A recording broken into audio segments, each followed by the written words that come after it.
What I want to do first is return to the earliest days of my career here at the University of Michigan.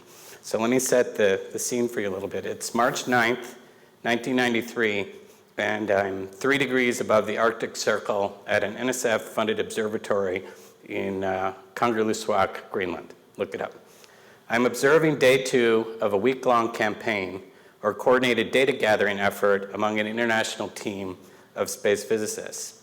Outside our trailer, it is a balmy 40 degrees below 0 Fahrenheit, but it's calm and clear. A perfect spring evening.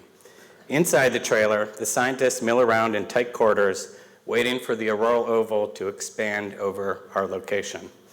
We face an array of glowing displays showing the return from the incoherent scatter radar, imaging rheometers, and the various interfaces of monitoring programs for the other instruments. Suddenly, the scientists grow quiet. The displays erupt into a riot of false color. My guide, the senior scientist at the observatory, beckons and says, "Put your gear on." Wearing our Arctic survival suits, we step out.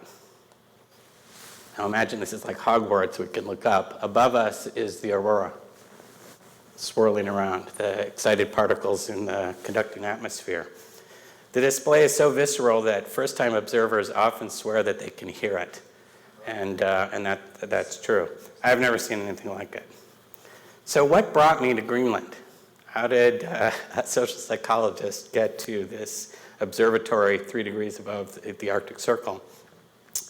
As a second-year assistant professor, I was a co-investigator on the Upper Atmospheric Research Collaboratory Project, which was an effort to connect scientists all over the world via the internet so they could watch real-time data streaming from places like Kangerlussuaq.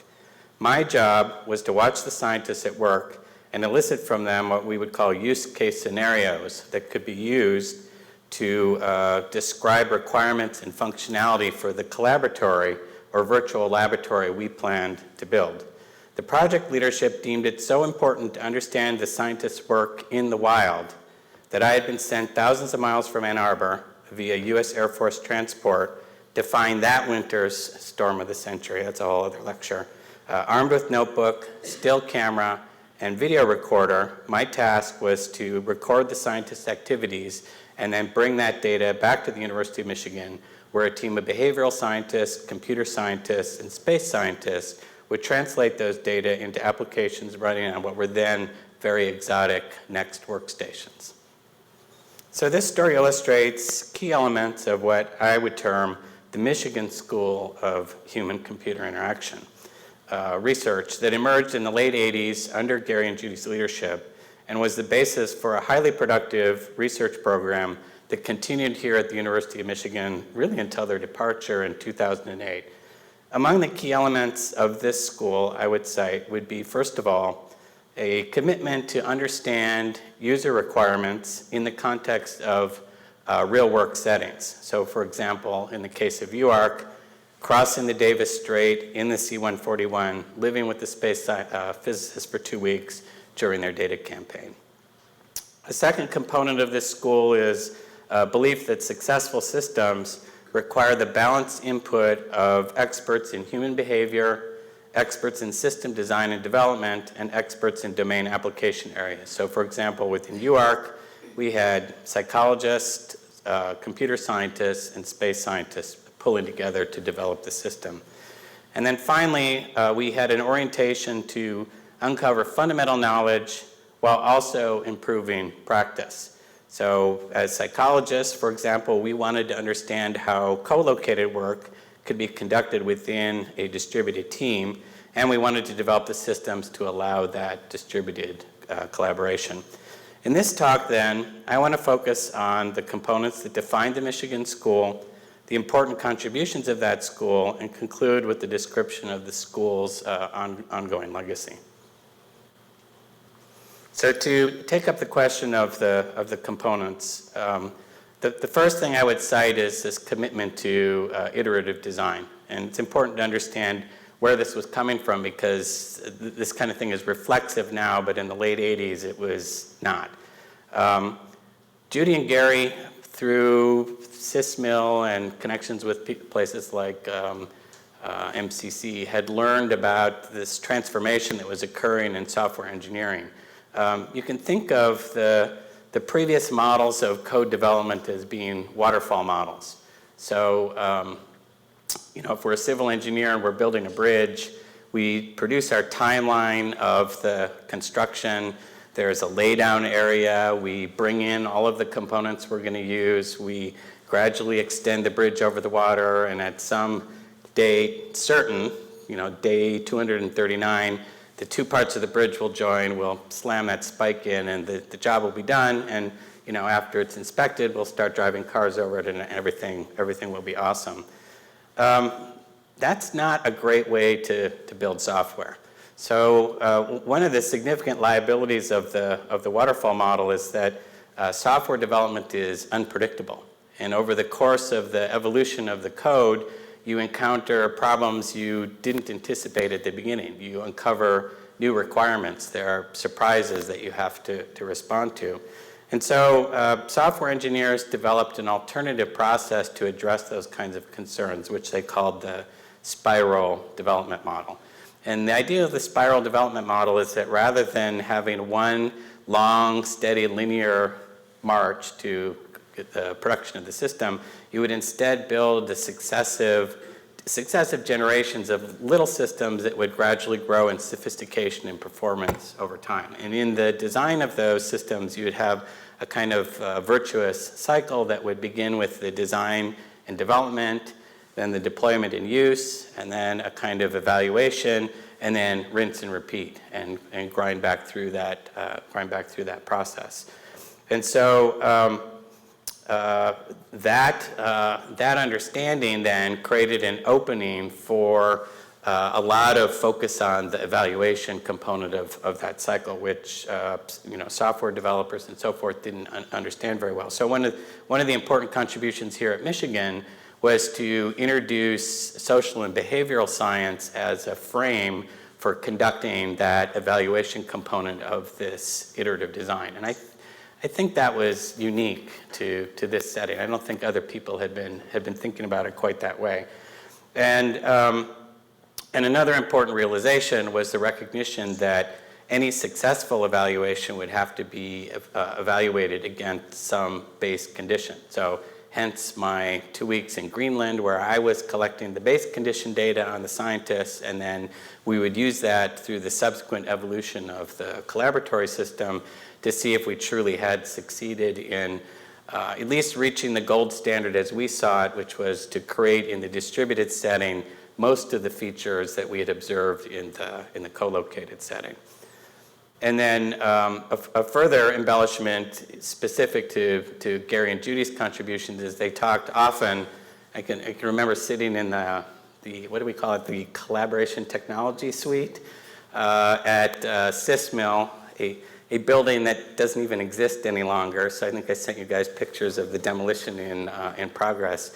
And there were posters on the wall, and I remember probably not during the most interesting meetings looking at those posters, and there's this loop, experiment, field, experiment. And that would be another part of this iterative cycle that was introduced, in the guise of this Michigan school, is to take findings from the lab, move them out, verify them in the field, make new discoveries in the field, bring those back to the lab, and again, rinse and repeat. So in some sense, that produces twice the work if you think about it, because if we were just plain old experimental psychologists, nothing wrong with that. We would have been done with the lab study, and if we were, ethnographers, we would have been done with the field study. And the interesting twist here was this kind of deep confirmation of the results across those two settings. So an example of that in the UARC case is that we were able to compare the composition of content exchanged within the chat window of the collaboratory system with the composition of content collected in the context of a lab experiment, and immediately see that there were categories heavily represented in the chat conversation that were absent in the lab setting, and those were the coordination talk. So absent the shared visual field, the collaborators through the system had to make up for that deficit by explaining often in very intricate detail. I'm talking about the feature in the upper right-hand corner of this window, and whereas in a co-located setting, we would just point at it or say that thing right there, and we would know what was going on.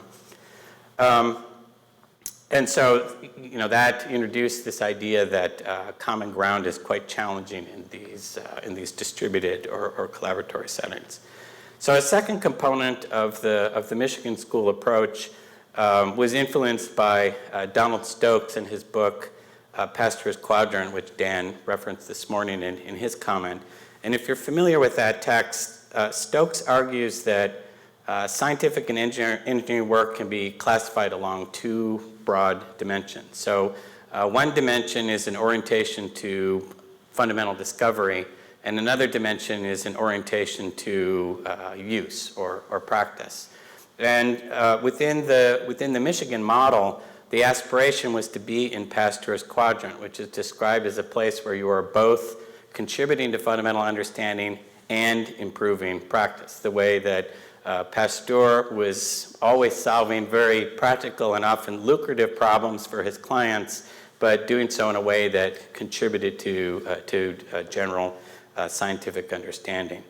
And with that orientation, then, you can contrast that with sort of a pure basic research approach. We might call that Bohr's quadrant, studying atomic structure for the sake of atomic structure, or this lower quadrant where it's all applied, that might be Edison's quadrant. So we always aspired to be up in Pasteur's quadrant.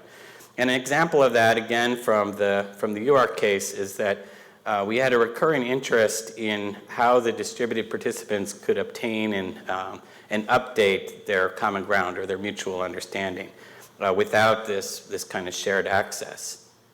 So for example, in the trailer in Greenland, we're all standing in front of the displays and we know what we're talking about, but when we're distributed hither and thither, we have to be more explicit about what's going on. And questions about mutual understanding or common ground have been prominent in psychology. I think at lunch, Jonathan mentioned that Herb Clark was amongst the most cited researchers in early history of Chi, and I guess CSCW as well. And UARC provided an insight into how users might construct that mutual understanding without this shared visual field.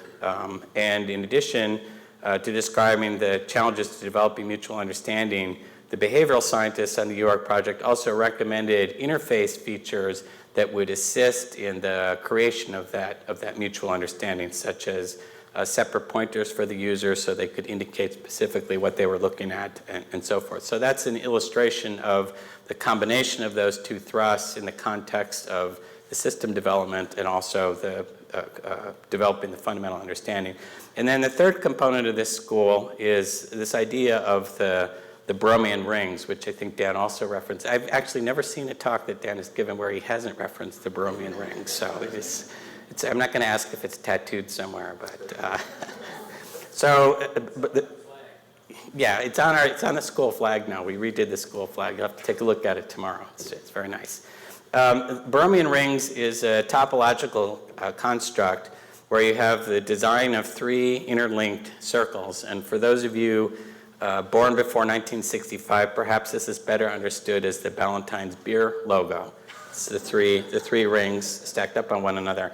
And the interesting feature of this structure is the three rings together are inseparable, but if you remove any one ring, then the whole assemblage falls apart. And so you can see why the founding dean of a new school would be particularly attracted to this metaphor, and actually why the current dean of the same school is attracted to the metaphor, is that it's a description of how we might achieve unity across our often disparate disciplinary backgrounds. Gary? Another feature of those rings have to be eccentric.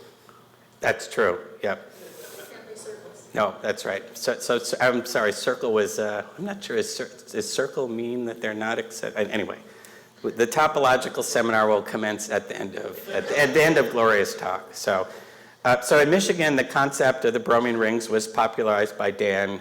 It was a prominent part of the branding of the school for many years. It sort of was eclipsed for a while, and now I think it's coming back a little bit. It's, like I said, it's on our flag. And the idea is, in the context of the school, This represented the bringing together of disparate disciplinary traditions, say computer science, social and behavioral science, and library science into a coherent whole. And we tried very hard in the early days of the school to select projects that would play on that unity. I think the York project was a very successful demonstration of that. The digital library project, perhaps because it was more closely aligned with traditional library science, there was more of a struggle. But the idea is that you would bring these three things together, and the synergy of those would be stronger than any of the individual contributions. And in many ways, you can think of this ring construct anticipating what we were later going to call human-centered computing, or the emerging consensus that system development benefits from both technical and social and behavioral insight. So in some sense, the school was probably about 20, well, first we'll say Gary and Judy's lab was about maybe 30 years ahead of the wave. The school, borrowing that advantage, was maybe 20 years ahead. But now you see, when you talk with chairs of computer science departments, that they are hiring the kinds of people we used to think were sort of exclusively interested in the School of Information are now fitting into some CS departments. There's some CS departments where I don't think that's true. Now, it's one thing to espouse this ring philosophy and another to develop the processes and procedures that bring the ring ethos to life. In the York project, one strategy to achieve unity across the computer scientists, behavioral scientists, and the space scientists was to identify a set of successful boundary objects. And those of you familiar with Lee Starr's work understand that a boundary object is a kind of artifact or idea that is used within disparate sort of cultural entities to make mutual sense of things. So in this case, we'll say that these are professional cultures that share very little in common. And I can tell you from the early days of UARC, it was quite clear that the computer scientists and the behavioral scientists had very little common ground. And so Gary, I think, stumbled upon bug report meetings and the bug report as a kind of boundary object that became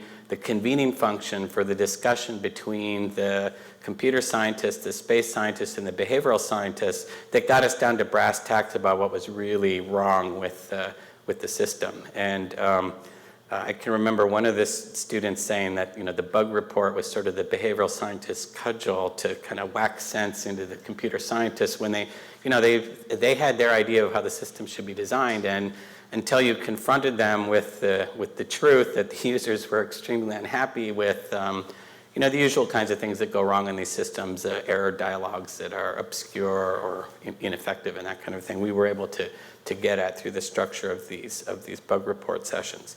So I think those are markers of this Michigan school, and what I want to do for the next couple of minutes is focus on some of the important contributions of this school, and they're not all the obvious ones relative. I mean, the school scores very well in terms of publications and citation visibility and so forth, that I actually don't think those are the most important contributions. So if we think about it, probably one of the most impressive accomplishments of this school was its production of human capital.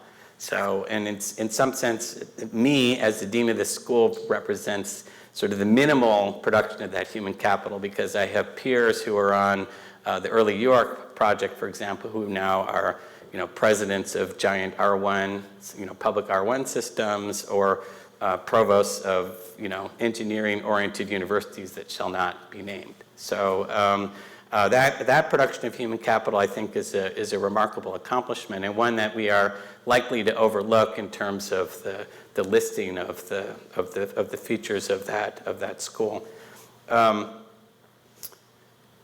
In addition, we can talk about the production of students and postdocs, and just as I look at the audience, Jim was sort of at the beginning of this period in some sense. We have Emily, who is really kind of more in the end of the period. Matt was sort of at the, kind of the last third. Eric was there. Darren was there in kind of the 2000s. And, just a host of very strong investigators. I was reminding Sarah at the break that Jonathan Cummings, who appeared prominently in her presentation, was actually an honors student at Crew, and did, sort of got his first taste of research. And I remember him coming to talk with me about being a research assistant, and my usual drill was I would hand the students the NSF proposal handbook, and I would say, here's the proposal handbook. You go away and follow the instructions here and write your 15-page proposal, and then bring that back to me, and then we'll see about being a research assistant. And for most students, they disappear and never come back again. And of course, those of you who know Jonathan, he was back the next morning with the finished report and ready to go. So, we look around the country. Jeremy Bernholtz was in this group, Dan Horn, Anthony Hornoff, who did yeoman service at NSF for many years, and we could name many. Beth Vienot is here somewhere. Where did Beth go? Yep, there you are. Exceptional human capital development. Now I want to focus on what I think is one of the signature features of this school was its exceptional capacity for social capital formation. So now some people would be inclined to regard this as frivolous, but I'm grateful now that Sarah showed the pictures of the clam bake, because that sets up this whole discussion. The parties and the traditions around those parties were important elements of the refining of this school in the sense of fellow feeling and shared cause. We had really celebrations at the drop of the hat, as I recall. Some were very elaborate and planned with a kind of a siege mentality. I remember a couple Chinese New Year parties that were probably fit for a state dinner in Beijing. There was a Italian celebration of Epiphany that was very interesting. These were occasions for our international colleagues to teach us more about where they had come from. They were also a lot of fun. I can remember Michael and Hillary Cohen acting out a Russian folktale complete with all of the farm animals. And if you know Hillary, she's a great actress. If you knew Michael, Hillary was a great actress. He was a good sport, though. And we often just had astonishing surprises. So I remember one of our shyest students, who I would be willing to bet had never spoken in public, got up and recited Jabberwocky by heart. And then I remember another student getting up who we had no inkling had any musical talent whatsoever, and thoroughly channeled Mahalia Jackson in your living room. And it's just kind of mind-blowing. And moments like that sort of crystallize the identity of the group more than any number of T-shirts, hoodies, stickers on the back of your laptop, and whatever. This is real social capital. And I describe it as the construction of a social network one meal at a time. I'm sure Stephanie would amend that to say one refilled wine glass at a time. I'm sure there were many occasions, I'm not the only one who had this experience of showing up at one of these parties, bound and determined to be back at home by midnight, and all of a sudden we're looking at our watches and it's, my God, it's 3 a.m. Where did the time go? But really kind of an outstanding feature of that group. And then there were this set of traditions and customs. I think the most notable one is the exit quiz. When people would leave the group, we would concoct a 10 or 15 item list of questions. If we were being generous, they were sort of like dead obvious ones. But I think when Gary and Judy left, we went way overboard and we even had some ones about Irvine in there, I think. So an example question would be, what does the 1 represent in the attendance capacity of Michigan Stadium? Anyone? Anyone here going to pass? Okay, Gary. Well, you already left, so yeah, it works. Yeah, that's the seat reserved for. Is it Chrysler or is it Chrysler or is it Yost? I don't know. Chrysler. Yep, it's for the athletic director. The other element of the Michigan school that I don't think gets a lot of attention is the focus on institution building. So during this period, you have the creation of 2 extremely successful laboratories. So most people in their career have a lab, and that lab is them and a couple other people. And SysMill was about a 10 or 11,000 square foot facility when it began. And then crew was, since SysMill wasn't enough fun, we just did it all over again with crew, but with a slightly different emphasis. And then because that wasn't enough, Gary and Judy and others were co-conspirators in the creation of the School of Information, which really used crew as its stalking horse. And in many ways, some of the cultural peculiarities of the school are inherited from crew. The most notable one is our insistence on using the Chamberlain-Courant voting algorithm to select the composition of the Dean's Advisory Committee. And while you're looking up Mastiff and whether it is Chrysler or Yost, you can also look up the Chamberlain-Courant voting algorithm. It's a modification of the border count for those of you who really want to get into it. It ensures that the committee has representation of all interests within the school. And I think that is a nice evocation of the ethos at SysMill and Crew, and then subsequently the School of Information, that we were interested in having all those voices heard. And then, that the last aspect of these institutions was that they were physical places. So the great irony of a group of people who committed, 3 decades of their life to studying geographically distributed work is that a great deal of their success was predicated on the fact that they all lived next to one another in that lab space. And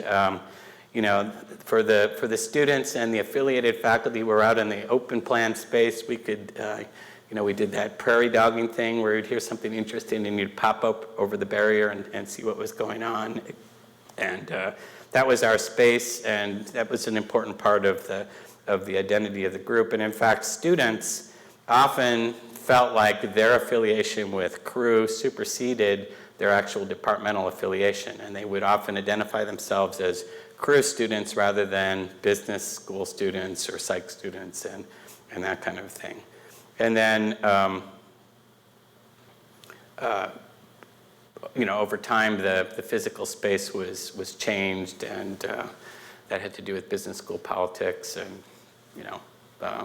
that I think was a sort of a sad turning point in the history of the lab.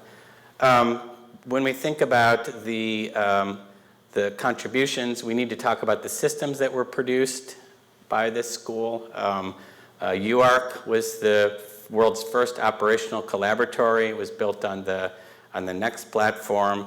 It was a successful demonstration of real-time streaming data over the internet. And if you think about the degree of difficulty in 1991 of taking data over the internet from an observatory 3 degrees above the Arctic Circle, and now we'll get into Jim's old job, crossing over at least 3 telecommunications union boundaries, which we had to pay tolls on each way, going backwards and forwards over the Davis Strait. It is the kind of thing that today is commonplace, but then seemed like science fiction. To be sitting in the lab on North Campus and watching the imaging rheometer light up and knowing that the aurora was active over that site thousands of miles away. The UARC platform was also used to conduct the world's first replay campaign. This again is now a commonplace that people would use data visualization tools to look at archival data and play it back synced up with other data sources, but UARC was the first time that had ever been done as far as we know. And in 1998, UARC was a finalist in the science category in the Smithsonian Computer World competition, and that was a wild party. I think this is sort of illustrative of the orientation of this group is, Dan and Gary were the PIs on this project, but they sent me, Atul, and Farnham to the party, so which was awesome. And we were the guests of Sun Microsystems, and it was pretty interesting. The Space Physics and Aeronomy Collaboratory, which succeeded UARC, was the first collaboratory built on web technology. It was the initial practical demonstration of Java, which is now ubiquitous, but then was a very exotic and unstable platform. And this put the capability for remote viewing of data into the hands of anyone with a computer, a web browser, and an internet connection, and opened up all kinds of new opportunities, including participation by undergraduates alongside experienced scientists, so you get a kind of a beautiful apprenticeship relationship, mediated through the chat window, but really kind of a priceless access. And then a later evolution of Spark actually launched Work Tools, and those of you familiar with the backstory at Michigan know that Work Tools was the foundation for Sakai, which is the engine for C-Tools, which is our learning management system, and also one that was used across dozens of universities over the past 10 years. That was a totally ancillary contribution to the project. Another ancillary project was Arbor Networks, which Farnham founded using data generated within the Spark system. And then finally, I was involved with the development of the network for earthquake engineering simulation. This used collaboratory technology to link structural engineers around the United States and allowed them to conduct what we called hybrid analyses. So you would combine a physical simulation, so a scale model of a structure on a shake table or a reaction wall where you would flex it and simulate the earthquake loading. And then you would connect that in real time through the network to supercomputer models that might be rendering, say, the whole bridge span that your physical model was a component of. And at the time, NICE was the world's largest operational collaboratory. It had 16 physical labs in it, 2 supercomputing centers, and I think at the peak operation we might have had 2,000 or 3,000 users at a time. It seems sort of meager relative to the kind of human computation stuff that Tom was talking about this morning, but in 1998, 99, that was a big accomplishment. There were a number of important scholarly publications and achievements coming out of this group. Regular appearances at the leading ACM conferences, CHI, CSCW, WIST, DIST group, etc.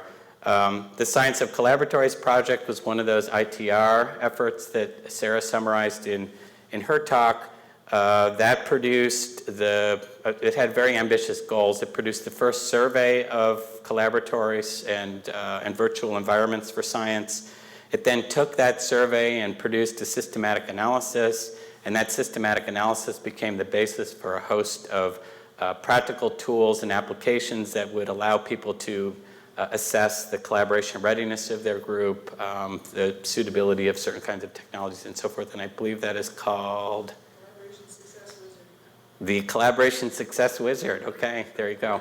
And that was also the basis for the Olson et al. Edited volume Science on the Internet, which summarized the Science of Collaboratories project, but actually went back over an entire decade's worth of work and talked about NICE, UARC, Spark, and the Medical Collaboratory, and the Ford project, and the Lucent GSM project, and so forth. So what I want to do by conclusion is to try to address some of the legacy of this group, because all great things have a lifespan. And it's very difficult for schools of thought to be maintained over time, and particularly so when the principal participants get sucked into administration or get sucked out to the West Coast. And I can't imagine why you would leave Ann Arbor in February for Southern California, but yeah, it's all your fault. It's all your fault. This leads me to talk about one of my favorite constructs these days, which is formation of distinctive identity. So to frame these comments, I want you to consider the experience that many of us have had attending and graduating from small liberal arts colleges, in my case, Swarthmore. So there's something about these institutions that makes them very different from other institutions. More important, that distinctiveness is celebrated and protected by the leadership of those organizations and the membership, the faculty, staff, students, and alumni. These distinctive identities can be important shorthand ways for these communities to understand themselves and to describe themselves to others. So as an illustration, we've always got to go with a top of mind. I have a college-age child. Actually, you saw him previously at age, I think, 18 months. So he's 6'1" now. He's not the little cherub on the beach. I recently had the opportunity to observe how a sample of schools present themselves to prospective students. So for instance, at Macalester College, I learned about their internationalist orientation, symbolized by the fact that they fly the UN flag on their campus. They have an array of international programs, and Kofi Annan is one of their notable alumni. In fact, it was with great pride on our campus tour that the guide pointed out the Kofi Annan honorary ping pong table, which on the occasion of his visit to campus, he was asked, is there something you would like to commemorate your visit? And he thought about it and said, yes, I would like for there to be a ping pong table named in my honor. Apparently he was a table tennis champion, and so there it was. At Kalamazoo College, they talked about the study abroad program, Everybody Goes Abroad, the Senior Individualized Project. At Swarthmore, if we had visited there, we would have undoubtedly heard a lot about their Quaker tradition, the honors program started by Frank Adelet, which follows the Oxford tutorial model, and so forth. In an article written in the early 70s, the educational sociologist Burton Clark attempted to systematize the features of the histories of these small colleges that made them distinct. He noted the importance of collective understanding of unique accomplishments. These might include programs or practices that support the claim to distinctiveness, such as McAllister's international programs or the honors program at Swarthmore, but also symbols and imagery such as guiding philosophies or shared rituals that contribute to an enduring distinct identity. What is the significance of an enduring distinctive identity? As Clark puts it, such identities are a powerful source of unity.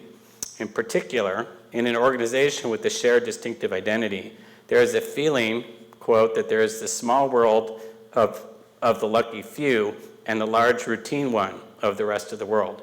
There are a number of advantages to creating such an identity, including as a foundation for trust and loyalty. Indeed, as Clark observes, it's rare in modern life that we define our personal identity so strongly in terms of our membership in a group. But when we do, there are important returns for both the individual and the organization. I'm speaking to the choir here, aren't I, Rick? Yeah. Organizational psychologist. This is like 101 for you. For the organization, a main benefit is that loyalty causes individuals to, quote, stay with the system, to save and improve it rather than to leave and serve their self-interest elsewhere. I would say an additional benefit is that the distinctive identity provides a frame for selecting problems to work on and guidance for how this work should be done. Information schools strike me as organizations short on distinctive identity. We all come from somewhere else, and in the absence of any compelling common tradition, maintain our allegiance to what we know best, such as our home disciplines. This makes it difficult to explain to ourselves, much less others, what makes us different from a computer science department, for example, and we struggle to capture our unique aspects. That raises uncertainty in the minds of our various audiences, prospective faculty, funders, applicants, particularly when they are aligned with some core discipline and measure us against that standard. For the School of Information, I believe that many of the components of our potential distinctive identity are present, and that these reflect the approaches and accomplishments of the Michigan School. For example, the Borromean rings provide a way to describe our interdisciplinarity as a virtue rather than a liability. Similarly, the metaphor of iterative development is present across our curriculum, and this helps span the inevitable differences in a student body that represents hundreds of undergraduate majors. Finally, the aspiration to work in Pasteur's quadrant is consistent with our mission to help people use information with technology to change the world. In many ways, the School of Information is a solution to the challenge of how to sustain the numerous cultural and methodological innovations that were introduced through the Michigan School. Also interesting is the influence of this school on the broader community. For example, the series of summer workshops on socio-technical systems, which began here at Michigan 8 years ago, and many of you were participants then, embodies many of the ideas of this school and has shaped research far afield of the original researchers here at the University of Michigan. What has been more challenging is reproducing the successful social capital formation that characterized that school. Certainly an important factor was the stewardship by senior participants. The School of Information continues to benefit from this stewardship through, for example, making it normative to engage in activities that foster social capital, yet short of cloning the key participants. Is that a possibility? What do you think? I don't think so. We've been less successful in building those mechanisms. Yeah, Gary says, I'll give it a shot. Cliff says, yeah, go for it. Yeah, there you go. Yeah, so short of cloning them, we've been less successful in building those mechanisms that encourage social capital formation. In a world where HComp and other approaches to collective intelligence, as Tom pointed out this morning, are gathering momentum, is there still a place for schools of thought or labs built up over years or decades and composed of recurring informal relationships among a small group of people? And I would argue that the case of this school is a strong reminder that small networks of recurring collaborators can be very successful and influential, disproportionate to their scale. To paraphrase Margaret Mead, it's always good to end with Margaret Mead, never doubt that a small group of thoughtful, committed scientists can change the world.